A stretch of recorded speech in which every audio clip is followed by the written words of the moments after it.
Hello नमस्कार मेरे प्यारे विद्यार्थियों, मैं हरिओम अहिरवार आप सभी का फिर से हार्दिक स्वागत करता हूं अपने YouTube channel genius math class में।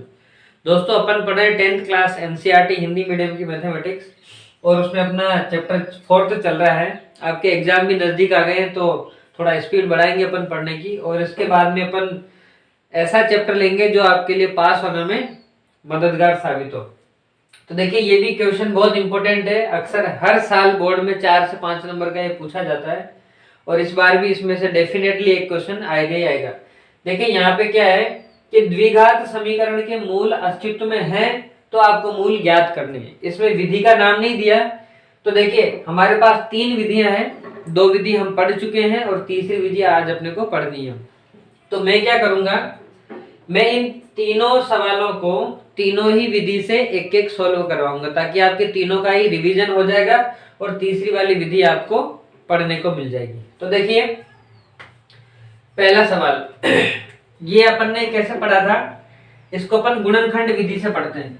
कौन सी विधि से? गुणनखंड विधि से। तो गुणनखंड विधि में क्या पढ़ा था अपन ने कि पहले और तीसरे को गुणा करके देख लो तो 5 × 2 10 हो रहा है। वैसे ही बीच वाले के आपको टुकड़े करने हैं ताकि 10 बन जाए। ठीक है, तो इसके टुकड़े 5 और 2 कर देते हैं तो 5 × 2 10 हो जाएंगे और 5 - 2 3 बन जाएगा। ठीक है, तो इसके टुकड़े हो जाएंगे 5 - 2। अब देखिए कैसे सॉल्व करेंगे इसको।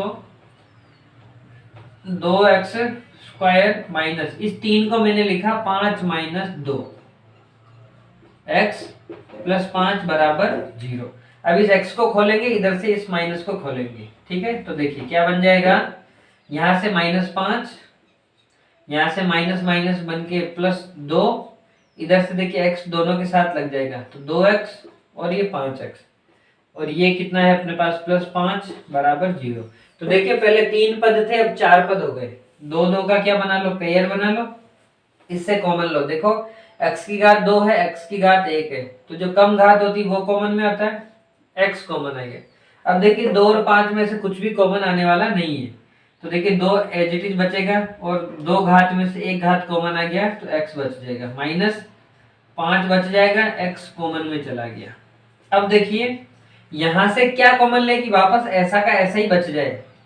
ठीक है, तो ऐसा का ऐसा ही बचने के लिए क्या करना पड़ेगा अपने को, यहाँ पे माइनस था और यहाँ पे माइनस माइनस प्लस का 2। अब देखिए तो यहाँ पे वापस ऐसा ही एज इट इज बचना चाहिए। ठीक है, तो ये क्वेश्चन में क्या बाय मिस्टेक यहाँ पे प्लस लिख दिया मैंने, यहाँ पे माइनस था, यहाँ पे क्या था, माइनस था, तो माइनस कर लीजिए इसको, कोई दिक्कत नहीं। तो अब देखिए यहाँ पे ब्रैकेट में वापस ऐसा ही बचना चाहिए और ये तो पूरा का पूरा ही ऐसा ही है, तो इस पूरे के पूरे को अगर अपन ब्रैकेट में बचाएंगे तो कॉमन क्या लेना पड़ेगा, कॉमन आपको 1 लेना पड़ेगा बराबर 0। तो देखिए अब ये 2 स्टेप होगी, 2 स्टेप में से ये जो 2x - 5 जिसे अपन 100 का नोट बोलते थे, तो x × 100 का नोट, x × 100 का नोट, तो ये 100 का नोट आप बाहर निकालोगे तो देखिए 2x - 5 को आपने कॉमन ले लिया तो यहाँ से बच गया x और यहाँ से बच गया +1 बराबर 0। तो ये 2 गुणनखंड आपको प्राप्त हो गए। अब दोनों ही गुणनखंड से आप 2 मूल प्राप्त कर सकते हो। तो कैसे करेंगे, देखिए इसको 0 के बराबर रख दो तो 2x - 5 = 0 या फिर x + 1 = 0, दोनों 0 होंगे। तो इससे देखिए क्या मान निकल गया कि 5 पक्षांतरण होगा तो 5 इधर चला गया, 2 बटा में चला जाएगा तो 2 बटा में चला गया, यहाँ क्या बच गया, x बच गया। तो x का मान क्या आया, 5/2। यहां से देखिए 1 को पक्षांतरण करेंगे तो 1 इधर चला जाएगा, -1। तो ये दोनों आंसर आ गए आपके 2 मूल।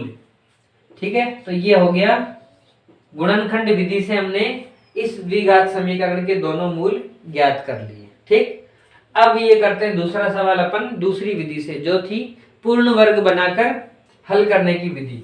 तो देखिए पूर्ण वर्ग विधि को हल करने का पहला ही क्या नियम था कि x का जो गुणांक है उसको आपको क्या बनाना है, 1 बनाना है। तो इसको 1 बनाने के लिए हमें क्या करना पड़ेगा, पूरे समीकरण को 3 से डिवाइड करना पड़ेगा, तभी तो ये 3 हटेगा। तो देखिए 3 से डिवाइड कर देंगे पूरी समीकरण को। ठीक है, तो देखिए यहाँ तो 3 से 3 कट गया, यहाँ पे कटेगा नहीं और यहाँ पे भी नहीं कटेगा। तो देखिए हमारी समीकरण का अगला रूप हो गया एक्स स्क्वायर माइनस 4√3/3 इंटू में एक्स और इधर हो गया प्लस 4/3 बराबर हो गया 0। ये हो गई समीकरण। फिर अपन क्या करते हैं कि जो बीच वाला पद होता है उसमें अपन क्या करते हैं, 2 गुणा करते हैं और 2 का भाग लगाते हैं। ठीक है, तो फिर क्या स्टेप बन जाती है अपनी कि एक्स स्क्वायर माइनस, देखिए यहां से 2 और गुणा में देखना, तो ये 2 वाला, ये बटा वाला 2 इस 4 से कटेगा तो 2 एकम 2, ये 2 बार कट गया।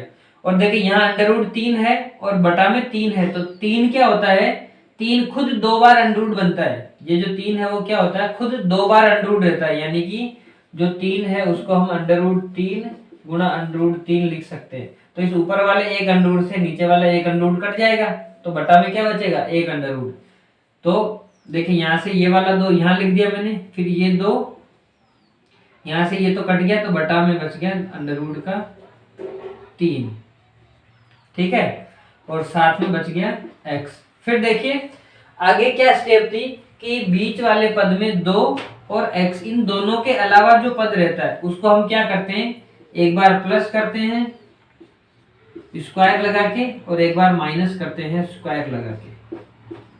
फिर जो लास्ट का आपका पद होता है उसको हम लिख देते हैं प्लस 4/3 बराबर 0। इसको यूं घुमाना। ठीक है, तो ऐसा करने से क्या होता है कि फर्स्ट वाले जो 3 स्टेप होती है वो तो बन जाएगा, देखो पहले पद से x, दूसरे पद से 2/√3 और बीच वाले पद से चिन्ह ले लो, ये इसका स्क्वायर बन गया। इसे हम कहते हैं पूर्ण वर्ग बनाना। ठीक, तो ये पूर्ण वर्ग बन गया। अब आगे की जो 2 स्टेप बची उनको सॉल्व कर लो, तो -2 का स्क्वायर 4 और बटा में 3 का स्क्वायर 9, सॉरी √3 है, तो √3 का स्क्वायर कितना बन जाएगा, 3। फिर आगे देखिए प्लस का 4 और बटा में 3, तो देखिए माइनस का 4/3 और प्लस का 4/3 दोनों क्या हो गए, मिलके 0 बन गए। तो अब हमारा यहाँ से आंसर बन जाएगा, एक तो ये बराबर में 0 और वापस से यही बराबर में 0, क्योंकि देखो बराबर में 0 है तो इसके स्क्वायर है तो इसके 2 वैल्यू होगी, 2 वैल्यू होगी तो एक बार 0 फिर एक बार और 0, तो x बराबर क्या आ जाएगा, 2/√3। फिर इससे भी वापस क्या आ जाएगा, x बराबर 2/√3। तो इस कंडीशन में क्या आया, आपने दोनों ही मान समान आए, मतलब इसमें d का मान क्या होगा, 0 होगा, इसलिए दोनों ही मूलों का जो मान है वो क्या आया, समान आया। तो ये हो गई अपनी पूर्ण वर्ग बनाने वाली विधि। अब है हमारी तीसरी विधि जिसे अभी अपन ने पढ़ा नहीं, वो क्या है, श्रीधर वाला सूत्र। कौन सा सूत्र है, श्रीधर। ठीक है, या उसको द्विघात सूत्र भी बोलते हैं। तो उस द्विघात सूत्र से अपन डायरेक्टली मूल कैसे निकालते हैं कि यहाँ से इस समीकरण से अगर आपको x का मान निकालना है तो x का मान निकालने के लिए आपको क्या करना है, माइनस लगाना है और फिर b लिखना है, -b, फिर आपको प्लस और माइनस, यानी कि एक बार आप प्लस को लेके हल करेंगे तो पहला मूल बनेगा, फिर दूसरी बार यहाँ पे माइनस को लेके हल करोगे तो दूसरा मूल बनेगा। ठीक है, फिर क्या करना, आपको एक अंडर रूट बनाना है और अंडर रूट के अंदर आपको d लिखना है, या तो आप d लिख लो या d की जगह आप पूरा लिख लो, b² - 4ac। अब याद करो अपन ने जो पिछली क्लास में पढ़ा था d निकालने का तरीका, ये जो d निकालने का तरीका, d कैसे निकालते थे अपन कि d बराबर b² - 4 × a × c, ऐसे निकालते थे। तो ये वही तो है, b² - 4ac, और बटा में करना आपको 2 और 2 के गुणा में है a मतलब पहले वाले पद का गुणांक। ठीक है, तो इसे बोलते हैं श्रीधराचार्य वाला सूत्र। कौन सा सूत्र, श्रीधराचार्य वाला सूत्र। तो मान रख दीजिए, देखिए ये अपना a है, ये अपना b है और ये अपना c। तो देखिए माइनस, फिर यहाँ पे b कितना है, 6, माइनस का 6, तो माइनस माइनस मिलके क्या बन जाएगा, प्लस बन जाएगा। आगे आप प्लस माइनस लगा दो, b का स्क्वायर करो तो -6 का स्क्वायर करेंगे तो 36 बन जाएगा, फिर माइनस लगा दो 4, फिर गुणा में a मतलब 2, फिर गुणा में c मतलब 3, और फिर इसके बटा में आ जाएगा 2 इंटू ए कितना है 2। सारे मान रख दिए, सॉल्व कर लो। माइनस माइनस प्लस बन गया। अब देखिए अंडर रूट के अंदर क्या है 36 है और माइनस 4 दूनी 8, 8 दिया 24, ठीक है, और बटा में 2 दूनी 4। आगे सॉल्व करो तो 6 प्लस माइनस 36 में से 24 अपन माइनस करेंगे तो कितना बचेगा 12, तो अंडर रूट में बच गया 12। फिर आगे इसको सॉल्व करेंगे तो 6 प्लस माइनस 12 जो अंडर रूट में है 12 को हम क्या लिख सकते हैं 4 इंटू 3। तो जैसे इसको 4 इंटू 3 लिखा तो 4 इंटू 3 और बटा में हो गया 4, ठीक है। तो देखिए 4 अंडर रूट से बाहर निकल के क्या बन जाएगा 2 बन जाएगा और अंडर रूट में बच जाएगा 3। अब देखिए जो बटा में 4 है वो 4 बटा में रह जाएगा। अगर अपन इसको 2 से काट लेते हैं, यहाँ पे 2 कॉमन ले लेते हैं, अगर यहाँ पे 2 कॉमन लेते हैं तो देखिए क्या बनेगा, यहाँ से 2 कॉमन आएगा तो अंदर यहाँ तो बचेगा 3 और यहाँ से 2 कॉमन आ जाएगा तो यहाँ बचेगा अंडर रूट 3 और बटा में ये जो 4 है तो इससे ये 2 कट जाएगा, 2 एकम 2, 2 दूनी 4। तो ये अपने दोनों आंसर हो गए, एक प्लस वाला एक माइनस वाला, यानी कि 3 प्लस अंडर रूट 3 बटा 2, एक मूल तो ये हो गया, फिर दूसरा 3 माइनस अंडर रूट 3 बटा 2, ये दोनों मूल हो गए। तो दोस्तों ये था अपना श्रीधर आचार्य वाला सूत्र। इस श्रीधर आचार्य वाले सूत्र से डायरेक्ट अपन 2 मूल ज्ञात कर सकते हैं, ठीक है। तो ये था अपना द्विघात समीकरण के मूल ज्ञात करने वाला चैप्टर, जिसे आज मैं मेरी तरफ से खत्म मान रहा हूं। अगर आपको कोई स्पेशली सवाल आपको नहीं आ रहा है, आपने पूरा कोर्स कंप्लीट कर लिया है और आपको उसी सवाल को समझने में दिक्कत आ रही है, तो आप मुझे पर्सनल व्हाट्सएप पे मैसेज भी कर सकते हो।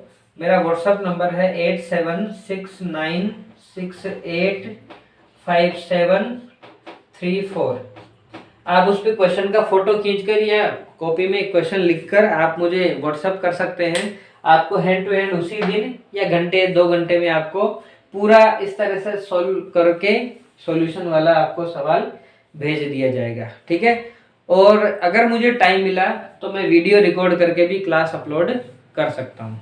और भी अगर किसी भी तरह की कोई क्वेरी हो कि आपको किसी भी चैप्टर से कोई क्वेश्चन समझ में नहीं आ रहा तो आप मुझे उसको व्हाट्सअप कर सकते हैं। मैं हैंड टू हैंड उसको आपको सॉल्व करके बढ़िया से एक्सप्लेन करके और वापस आपको सेंड कर दूंगा। तो चलिए मिलते हैं अगली क्लास में, तब तक के लिए पढ़ते रहिए, मस्त रहिए। एग्जाम आपके नज़दीक हैं, बाहर इधर उधर जाना छोड़ दीजिए और बढ़िया से एग्जाम की मन लगा के तैयारी कीजिए, ठीक है।